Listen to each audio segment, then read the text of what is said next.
جیسے ذکر کرو گے پیچھے ہٹ جائے گا، جیسے اللہ کو یاد کرو گے پیچھے ہٹ جائے گا، جیسے دین کی طرف متوجہ ہوگے پیچھے ہٹ جائے گا، نماز کی طرف، ذکر کی طرف، تلاوت کی طرف، قرآن کی طرف پیچھے ہٹ جائے گا، اور جیسے آپ غافل ہوں گے فوراً کیا کرے گا؟ حملہ کرے گا، فوراً دل میں وسوسے پیدا کرے گا، اور پھر دل میں خیالات پیدا کرے گا۔ الذی یوسوس فی صدور الناس، جو لوگوں کے دلوں میں کیا کرتا ہے؟ وسوسے ڈالتا ہے۔ من الجنۃ والناس، جنوں میں سے بھی اور انسانوں میں سے بھی۔ یہ نہیں، یہ دو کام، یہ جو دو طبقے یہ کام کرتے ہیں۔ شیاطین الانس والجن یوحی بعضهم الی بعض زخرف القول غرورا، شیاطین جنوں میں سے بھی ہیں اور انسانوں میں سے بھی ہیں۔ تو کہا کہ یہ جنوں میں سے ہو اور انسانوں میں سے ہو، دونوں سے کیا ہے؟ اللہ کی پناہ ہے۔ وسوسے ڈالنے والا، اور کہا کہ دلوں میں خیالات پیدا کرنے والا، یہ جنوں میں سے بھی ہو سکتا ہے، انسانوں میں سے بھی ہو سکتا ہے، دونوں سے اللہ کی پناہ۔ یہ 6 آیتیں اس کی ہو گئیں۔ تو میں نے کہا کہ یہ خود آیتیں بتا رہی ہیں کہ یہ نقصان بڑا ہے اس نقصان سے۔ وہ جو نقصان ہوا نا پچھلی صورت کے جس نقصان کا تذکرہ ہے وہ جسمانی نقصان ہے۔ بہت سے بڑا آدمی مر جائے گا، بس ایمان تو نہیں جا سکتا، مر جائے گا آدمی، اور اگر جیت بھی گیا تو کیا غازی ہے، مر گیا تو شہید ہے۔ اور وہاں کہا کہ درگزر اور معافی سے کام لو، درگزر اور معافی سے کام لو، اور نرمی سے کام لو۔ کبھی دشمن آپ کا ایسا ہو سکتا ہے کہ اس کا نرمی کا معاملہ کریں وہ ٹھیک ہو جائے، آپ اس کو معاف کر دیں وہ ٹھیک ہو جائے، آپ درگزر کا معاملہ کریں وہ آپ کا دوست ہو جائے۔ ادفع بالذی ہی احسن السیئہ فاذا الذی بینک وبینہ عداوۃ کانہ ولی حمیم، جو آپ کا دشمن ہے اس کو برائی کا بدلہ اچھائی سے دیں، ایک وقت ایسا آئے گا کہ آپ کا جگری یار بن جائے گا، قرآن کہہ رہا ہے۔ تو معافی سے بھی اثر پڑتا ہے، اور نہیں تو پھر اس کا علاج ہے جہاد کی صورت میں، قتال کی صورت میں۔ اگر یہ نقصان ہوا تو جسمانی نقصان ہے، یہ اتنا بڑا نقصان نہیں ہے، اور اگر جیت بھی گئے تو غازی بنے، جان بھی چلی گئی تو شہید ہو گئے۔ لیکن یہ جو نقصان ہے یہ بڑا خطرناک ہے، اس سے لڑائی کبھی کبھی ہے، اس سے لڑائی ہر وقت ہے۔ وہ دشمن سامنے ہے، جو دشمن سامنے ہوتا ہے اس کے لیے اس سے بچنا بھی کیا ہوتا ہے؟ آسان ہوتا ہے۔ جو دشمن نظر نہیں آتا، آستین کا سانپ بن کے ڈستا ہے، وہ خطرناک ہوتا ہے۔ اور کہا کہ وہ جان لے لے گا، یہ ایمان لے لے گا، یہ خطرناک ہے۔ اس لیے کہا کہ یہاں 3 صفات ذکر کر کے کہا کہ یا اللہ اس وسوسہ ڈالنے والے کے شر سے میری کیا فرما؟ حفاظت فرما۔ کہا کہ یہاں معافی کی کوئی صورت نہیں ہے، ہاں وہاں تو کہا تو معاف بھی کر دو، درگزر کر دو، نرمی، ہاں یہاں ہر صورت میں کیا کرنا ہے؟ پناہ لینی ہے۔ فَإِذَا قَرَأْتَ الْقُرْآنَ فَاسْتَعِذْ بِاللَّهِ مِنَ الشَّيْطَانِ الرَّجِيمِ، اللہ کی پناہ پکڑو، اللہ کی پناہ پکڑو۔ تو کہا کہ یہ نقصان زیادہ ہے، وہ نقصان کم ہے، یہاں جیت بھی کیا ہے؟ وہ کہا کہ یہاں جیت ہی اچھی ہے شیطان سے، ورنہ ہار تو بڑی خطرناک ہے، اور نرمی بھی بڑی خطرناک ہے، یہ دنیا اور آخرت تمہاری تباہ کر دے گا۔ اس لیے کہا کہ یہ اللہ کی پناہ مانگو۔ الذی یوسوس فی صدور الناس، جو لوگوں کے دلوں میں وسوسے ڈالتا ہے، من الجنۃ والناس، جنوں میں سے اور انسانوں میں سے۔ سورہ ناس اور فلق کا ربط کس کے ساتھ؟ سورہ فاتحہ کے ساتھ۔ قرآن کا آغاز ہوا کس سے؟ سورہ فاتحہ سے۔ اختتام ہوا کس کے اوپر؟ سورہ ناس کے اوپر۔ ان دونوں کا آپس میں جوڑ کیا ہے؟ کہتے ہیں سورہ فاتحہ میں 2 چیزوں کی ہم نے اللہ سے درخواست کی تھی۔ ایک تو یہ کہ اللہ تو ہماری مدد فرما، اور دوسری یہ درخواست کی تھی کہ اے اللہ تو ہمیں سیدھے راستے پر چلا۔ تو سیدھے راستے پر چلنے کے لیے بھی اللہ کی مدد کی ضرورت ہے۔ ایاک نعبد و ایاک نستعین، اے اللہ ہم تیری ہی عبادت کرتے ہیں اور تجھ ہی سے مدد مانگتے ہیں، اور اس کے بعد تو ہمیں سیدھے راستے پر چلا۔ تو اللہ کی مدد اور سیدھے راستے پر چلنے میں رکاوٹ اگر ہے تو کون ہے؟ شیطان ہے۔ کہا کہ اس سے پناہ مانگو، اللہ کی پناہ مانگو شیطان سے، سیدھے راستے پر بھی قائم رہو گے، اللہ کی مدد بھی تمہیں حاصل ہوگی اگر یہ تمہارے راستے میں رکاوٹ نہ بنا تو۔ کہا کہ اس لیے اس کی رکاوٹ ہٹانے کے لیے اللہ کی پناہ مانگو، اللہ کی پناہ مانگو۔ ایک صحابی سورہ فلق و سورہ ناس جب یہ پڑھ رہے تھے، حضور علیہ السلام نے فرمایا کہ یہ صورتیں تمہارے لیے کافی ہیں۔ ہاں ایک حدیث میں آتا ہے کہ حضور فرماتے ہیں یہ 3 صورتیں تورات، انجیل اور زبور کے اندر بھی تھیں، سورہ اخلاص، سورہ فلق، سورہ ناس۔ یہ تورات میں بھی تھی، زبور میں بھی تھی، انجیل میں بھی تھی، اور قرآن پاک کے اندر بھی ہیں۔ اور کہا کہ جو آدمی ایک صحابی کو حضور نے یہ صورتیں سنائیں، اور کہا جب صبح اٹھو ان کو پڑھ لیا کرو، جب سونے لگو ان کو پڑھ لیا کرو۔ حدیث میں آتا کہ آپ علیہ السلام نے ان صورتوں کے نزول کے بعد زندگی بھر یہ معمول رکھا، زندگی بھر۔ ہم یہ کام تو کرتے نہیں، ہاں پیر صاحب بس جاؤ فلاں سے تعویذ لے لو، یہ اللہ کا دیا ہوا تعویذ ہے۔ عبداللہ بن مسعود فرماتے ہیں یہ تعویذ ہے، منتر ہے، ہاں فلق ناس۔ تو آپ علیہ السلام کا معمول تھا یہ 3 صورتیں صبح شام اپنے اوپر دم کرتے تھے، اور دم کرنے کا طریقہ کیا تھا؟ ایک مرتبہ سورہ فلق پڑھی، سورہ اخلاص پڑھی، پھر سورہ فلق پڑھی، پھر سورہ ناس پڑھی، ہاتھوں پہ دم کیا پورے جسم پر، سر سے ابتدا کرتے چہرے پر، چہرے کے بعد اگلے حصے پر پورے، پھر اس کے بعد پچھلے حصے پر، پھر دوبارہ یہی، پھر اخلاص فلق ناس، پھر ہاتھوں پہ دم کیا، پھر یہی ترتیب پورے جسم پر ہاتھ پھیرے، پھر تیسری مرتبہ، یعنی 3 مرتبہ ایک ساتھ پڑھ کے نہیں دم کرتے تھے، ہر دفعہ الگ الگ، اور کہا کہ صبح بھی یہ دم کر لیں، شام بھی یہ دم کر لیں۔ آپ علیہ السلام نے زندگی بھر کبھی اس کا ناغہ نہیں فرمایا۔ حضرت عائشہ فرماتی جب آپ مرض الوفات کے اندر تھے آپ نہیں پڑھ سکتے تھے، میں پڑھتی تھی، اور میں پڑھ کے آپ کے ہاتھوں پہ دم کرتی، پھر آپ اپنے ہاتھ جسم پر پھیر لیتے تھے، میں نہیں پھیرتی تھی۔ ظاہر بات ہے جو تبرک اور برکت آپ کے ہاتھوں میں میرے ہاتھوں میں تو نہیں ہے، لیکن پڑھتی میں تھی اور دم آپ کے ہاتھوں پہ کرتی، کبھی آپ کو کہ جسم پر ہاتھ پھیر لیتے اور کبھی میں آپ کے ہاتھ پکڑ کے آپ کو جسم پر پھیر لیا کرتی تھی، اتنا اس کا اہتمام تھا۔ تو یہ اتنا بہترین وظیفہ اللہ نے دیا کہ پورے قرآن یہ 30 سپارے تفسیر جو آپ نے پڑھی ہے، ترجمہ پڑھا ہے نا، تو اس میں مد مقابل جو ہے وہ آپ کے وہ کون ہے؟ شیطان ہے، جو آپ کے راستے میں ڈاکہ ڈالے گا، چوری کرے گا، ایمان پر حملہ کرے گا، اعمال سے دور کرے گا، دین سے دور کرے گا، اس سے پناہ پکڑنے کی یہ 2 صورتیں زبردست ہیں۔ اس لیے ہم بھی اس کا اہتمام کریں، صبح شام اس کا اہتمام کیا کریں، بڑے ان کے فضائل۔ فرمایا جو سورہ فلق ناس کثرت سے پڑھتا ہے اس کے گھر میں روزی ایسے گرتی ہے جیسے بارش کے قطرے گرتے ہیں ہاں بارش کے قطرے ایسی روزی آتی ہے۔ حسد کا علاج اس میں، نظر کا علاج اس میں، جادو کا علاج اس میں، جن کا علاج اس میں، کوئی اور تعویذ کی اور دم کی ضرورت ہی نہیں ہے، اسی پہ عمل کریں، اپنے پر، بچوں پر، سب پر اس کا عمل، اس کا دم کریں، ساری چیزوں سے اللہ پاک پناہ عطا فرما دیں گے۔ تو اللہ تعالیٰ یہ پڑھنا اور پڑھانا قبول فرمائے۔ وآخر دعوانا ان الحمدللہ رب العالمین۔ ماشاءاللہ بھئی ہمارے اس پروگرام کے سرخیل اور اس کے جو ہے نا اس پروگرام کے کیا کہنا چاہیے کہ وہ جو ہے نا اس پروگرام کے جو اس کو شروع کرنے والے اور اس پروگرام کو اختتام تک پہنچانے والے ہمارے محترم صاحب مفتی قاری فضل الرحمان صاحب، ان کی کوشش کی ساری بہاریں دیکھو ان کی کوشش سے ہیں ماشاءاللہ۔ دیکھو کتنی بڑی خوشی ہوئی ماشاءاللہ، ان طلباء کی حاضری بھی رہی، بہت دل خوش ہو گیا، بڑا مزہ آ گیا واقعی، اور بڑی خوشی کی بات ہے۔ اللہ تعالی حضرت کو جزائے خیر عطا فرمائے۔ موبائل کے ذریعے سے، میسج کے ذریعے سے، اور فون کر کے کیا سے کیا،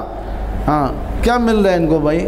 سب کو بلا رہے ہیں بھائی آپ بھی آ جاؤ، آپ بھی آ جاؤ، آپ بھی آ جاؤ، آپ بھی آ جاؤ، کیا بات ہے۔ یہ ان کا اخلاص اور آپ کی محبت ان کے ساتھ، اپنے ادارے کے ساتھ محبت، اللہ اس کا صلہ آپ کو عطا فرمائے، جزائے خیر عطا فرمائے، اور اللہ تعالی حضرت کی کوششوں کو بروئے کار لائے اور ثمر بار آور فرمائے، اور اللہ تعالیٰ ان کی علم میں، عمل میں، عمر میں مزید ترقیات عطا فرمائے اور برکتیں عطا فرمائے، اور ان کا یہ سارا سلسلہ پھر مفتی صاحب ماشاءاللہ ان کی بھی کوشش ہے ماشاءاللہ، کتنی پابندی کرتے رہے، رمضان مبارک میں بھی خوب پابندی اور بڑی ہمت کی انہوں نے ماشاءاللہ۔ یہ 20 سپارے جو ہے نا اتنے دنوں میں آسان نہیں تھا، بس اللہ تعالیٰ ان کو بھی جزائے خیر عطا فرمائے، ان کے علم عمر، اور جنہوں نے پڑھا ماشاءاللہ اللہ آپ کے علم میں، عمل میں، عمر میں برکتیں عطا فرمائے، اللہ قبول فرمائے، اللہ قرآن سے مزید تعلق اور مزید رغبت اور قرآن سیکھنے سمجھنے کا اور مزید شوق آپ کو عطا فرمائے۔ ہر سال پڑھتے رہو، ہر سال پڑھتے رہو بھائی، یہ پڑھتے رہو، ہاں یہ سمندر ہے،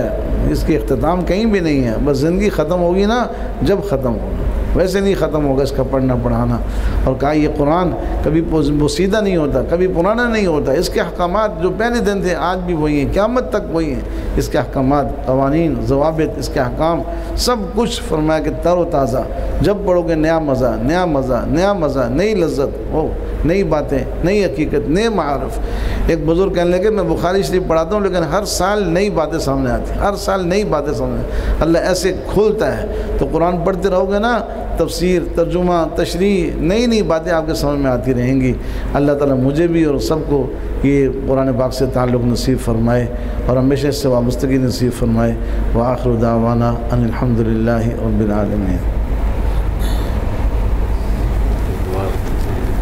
اچھا کے متعلق جدید پاکستان ہے خصوصی طور پر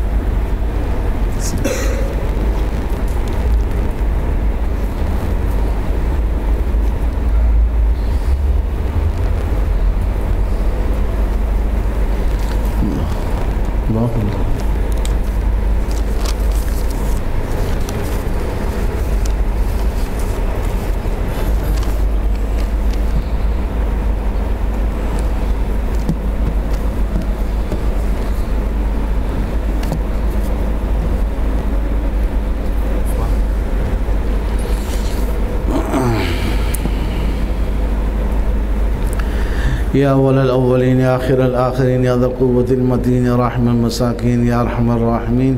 یا ذا الجلال والاکرام یا حی یا قیوم برحمتک نستغیث اصلح لنا شأننا كله ولا تکلنا الى انفسنا طرفة عین اللہم لک الحمد كله ولک الشکر كله ولک الملک كله ولک الخلق كله بیدک الخیر كله الیک یرجع الامر كله نسألک الخیر كله ونعوذ بك من الشر كله اللهم لك الحمد بما هديتنا ولك الحمد بما أكرمتنا ولك الحمد بما سترتنا ولك الحمد بالقرآن ولك الحمد بالأهل والمال ولك الحمد بالمعافاة ولك الحمد حتى ترضى ولك الحمد إذا رضيت يا أهل التقوى والمغفرة اللهم لك الحمد حمدا دائما مع دوامك ولك الحمد حمدا خالدا مع خلودك ولك الحمد حمدا لا منتهى له دون مشيتك ولك الحمد حمدا لا يريد قائله إلا رضاك ولك الحمد حمدا عند كل طرفة عين وتنفس كل نفس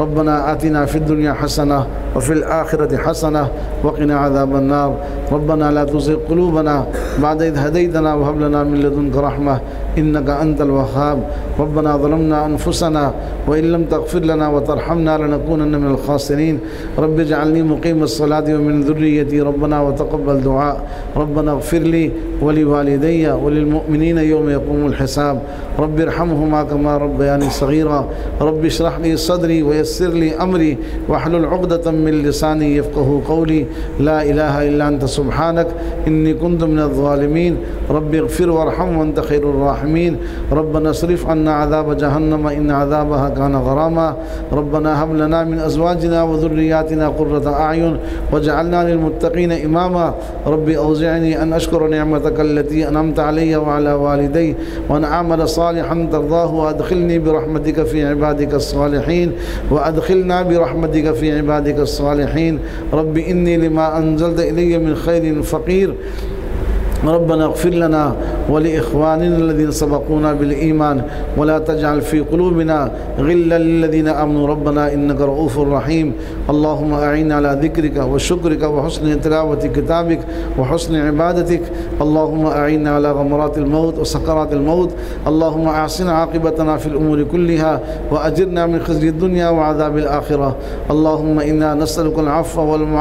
والمعافاة في الدنيا والآخرة اللهم إنا نسألك فعل الخيرات وترك المنكرات وحب المساكين وأن تغفر لنا وترحمنا وإذا أردت فتنة في قوم فتوفنا إليك غير مفتون اللهم إنا نسألك الجنة وما قرب إليها من قول أو عمل ونعوذ بك من النار وما قرب إليها من قول عمل یا اللہ یہ جو قرآن پاک کی تفسیر پڑھی گئی اے اللہ جو اساتذہ نے پڑھایا ان طلباء نے پڑھا اللہ یہ پڑھانا اور پڑھنا اپنی بارگاہ میں قبول فرما اللہ قبول فرما اللہ تو قبول فرما ہم خطا کے پتلے ہیں ہم کمزور ہیں ضعیف ہیں قطور تو نے ہمیں کہا خلو ہمیں کہا اللہ ساری کمیاں ہمارے اندر ہیں حلوع بھی یہ کمی ہمارے اندر ہے اللہ ان کمیوں کو ہوتے ہوئے نقص ہو جانا کمی ہو جانا کوتاہی ہو جانا کوئی بڑی بات نہیں ہے اللہ تو کوتاہی کو معاف فرما کہنے والوں کی زبان سے کوئی ایسی بات نکل گئی ہو جو نہیں نکلنی چاہیے تھی اللہ تو معاف فرما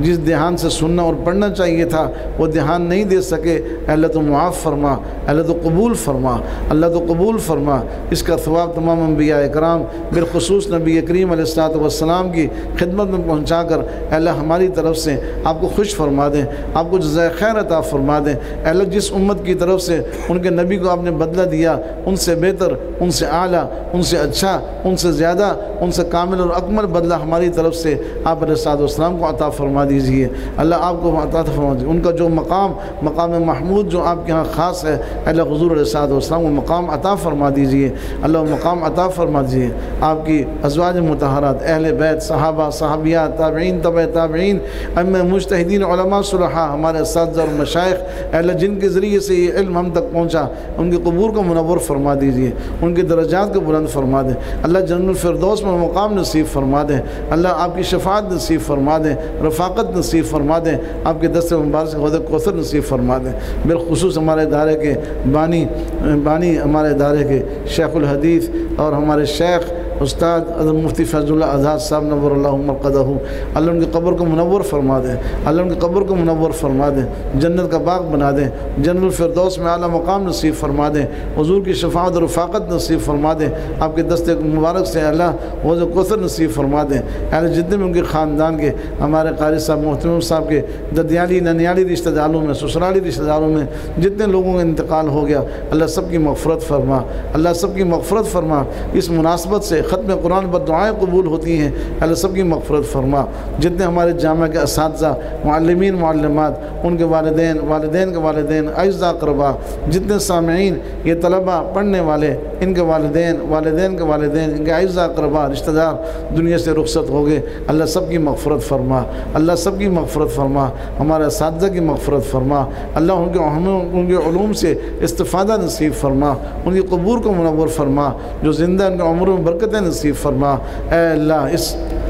دورہ تفسیر کے اختتام پر اے اللہ ہم آپ سے دعائیں مانگتے ہیں، اے اللہ تمام بیماروں کو صحت کاملہ عاجلہ مستمرہ نصیب فرما۔ ہمارے محترم صاحب گھر میں جو بھائی بہن کے والدہ بیمار ہیں، اللہ سب کو صحت کاملہ عاجلہ مستمرہ نصیب فرما، شفا کاملہ عاجلہ مستمرہ نصیب فرما۔ جتنے بھی حاضرین ہیں اے اللہ ہمارے گھروں میں، ہمارے رشتہ داروں میں جو بیمار ہیں، اللہ سب کو شفا نصیب فرما۔ ان مجلس میں موجود کوئی کسی بیماری کے اندر مبتلا ہے، اللہ سب کو صحت کاملہ عاجلہ مستمرہ نصیب فرما۔ ہمارے حضرت کے متعلقین بہت سارے پاکستان میں ہیں اور بہت سارے پاکستان کے باہر ہیں، اے اللہ ان تمام متعلقین کو اے اللہ جو زندہ ہیں اے اللہ ان کی عمر میں برکتیں عطا فرما، جو دنیا سے رخصت ہو گئے ان کی علم ان کی مغفرت فرما دے، جو پریشان حال ہیں ان کی پریشانیاں دور فرما دے۔ اے اللہ یاسمین صاحبہ ان کی پوری فیملی کے لیے اے اللہ جو بھی ان کی خواہشات ہیں، جو بھی ان کے نیک تمنائیں ہیں اللہ پوری فرما دیں۔ اسماعیل صاحب کی والدہ صاحبہ ان کی پوری فیملی کے لیے، صوفیہ صاحبہ ان کی پوری فیملی کے لیے،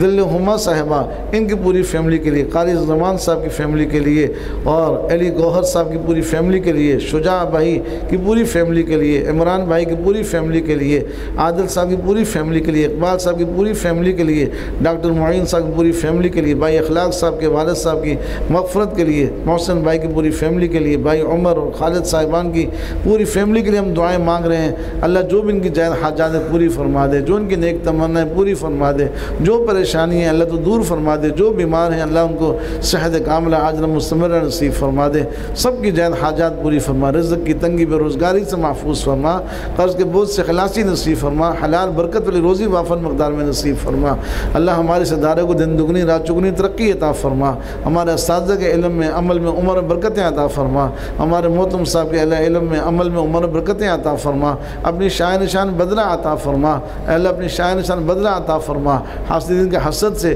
شیاطین کے شر سے، فتنوں کے فتنوں سے، اساتذہ کی، محترم صاحب کی، ادارے کی، سب کی اللہ تو حفاظت فرما، اللہ سب کی حفاظت فرما، فلسطین کے مظلوموں کی اللہ تو مدد فرما، شام کے مجاہدین کی مدد فرما، کفری طاقتوں کو ناکام بنا، اسرائیلی، غاصب، یہودی، عیسائی اور جتنے بھی ان کے اعلی کار ہیں اے اللہ ان کے عزائم کو ناکام بنا، ان کے ارادوں کو ناکام بنا، ان کی طاقت، ان کی قوت، ان کی معیشت، ان کے اسلحہ، ان کی فوجیں، ان کے سب کو نکارا اور ناکام بنا۔ قبلہ اول کو آزاد فرما، حرمین شریفین کی حفاظت فرما، ہمارے ملک کی حفاظت فرما۔ ہمارے ملک کے اندرونی دشمن اس ملک کے امن کو تباہ کر رہے ہیں، کبھی علماء پہ ہاتھ، مساجد پر، مدارس پر، اہل کے شرور سے اللہ سب کی حفاظت فرما، مساجد کی حفاظت فرما، علماء کی حفاظت فرما، جو ان کے جانوں سے خونوں سے کھیل رہے ہیں اللہ ان کو نشان عبرت بنا۔ ہمارے حکمرانوں کو بھی اللہ ہدایت نصیب فرما، ان قاتلوں کو پکڑ کر اے اللہ نشان عبرت بنائیں، ان کو اے اللہ ان کو تختہ دار تک پہنچائیں، تاکہ اے اللہ کبھی کوئی کسی شخص کی جان پر، مال پر ہاتھ ڈالنے کی ہمت و جرت نہ کر سکے۔ جتنے بھی ان حادثات میں لوگ اے اللہ شہید ہو گئے ان کی مغفرت فرما، ان کے درجات کو بلند فرما، مساجد کی، مدارس کی، خانقاہوں کی حفاظت فرما، دعوت تبلیغ کے سلسلے کی حفاظت فرما۔ دشمن کے لیے ملک کھٹک رہا ہے اور ان کی گویا کہ حلق کا کانٹا بنا ہوا ہے، ان اداروں کو پسند نہیں کرتے، ان کا چلنا ان کو برداشت نہیں ہے، ان کے شرور الفتن سے اللہ مدارس کی حفاظت فرما، ہمارے اس ادارے کی حفاظت فرما، دن دگنی رات چگنی ترقی عطا فرما۔ اللہ ہمارے روزے قبول فرما، ہماری تراویح قبول فرما، قرآن پڑھا سنا قبول فرما، بقیہ دنوں کی قدر نصیب فرما۔ اللہ احترام کے ساتھ، اہتمام کے ساتھ تراویح، روزے اے اللہ ہمیں ان ساری عبادات اے اللہ ہمیں نصیب فرما، تلاوت ذکر ہمیں نصیب فرما، گناہوں سے دوری نصیب فرما، تقوی کی دولت سے مالا مال فرما۔ ربنا تقبل منا انک انت السمیع العلیم وتب علینا انک انت التواب الرحیم۔ جتنے طلباء نے پڑھا، جتنے ساتھی شریک ہوئے، ان کے علم میں برکت عطا فرما، مزید قرآن پاک سے رغبت، شوق، قرآن پاک پڑھنے، پڑھانے، سیکھنے، سکھانے کا جذبہ ہمیں نصیب فرما، تا حیات قرآن سے وابستگی نصیب فرما۔ اللہم انا نسألک من غیر ما، ہمارے قاری صاحب کو اللہ نرینہ اولاد نصیب فرما۔ اللہ آپ کے خزانوں میں کوئی کمی نہیں ہے، کتنے سالوں کے بعد بھی اولاد ہو جاتی ہے، اللہ آپ کے خزانوں میں کوئی کمی نہیں۔ زکریا علیہ السلام کو اپنے 99 سال کی عمر میں، 120 سال کی عمر میں اولاد دے دی، اللہ آپ کے لیے کوئی مشکل نہیں ہے۔ قاری صاحب کی اللہ ان کو نرینہ اولاد نصیب فرما، ان کے گھر کو آباد فرما، اللہ گھر کو آباد فرما۔ ربنا تقبل منا انک انت السمیع العلیم وتب علینا انک انت التواب الرحیم، وصلی اللہ وسلم علی سیدنا محمد وآلہ وصحبہ اجمعین، آمین آمین آمین برحمتک یا ارحم الراحمین۔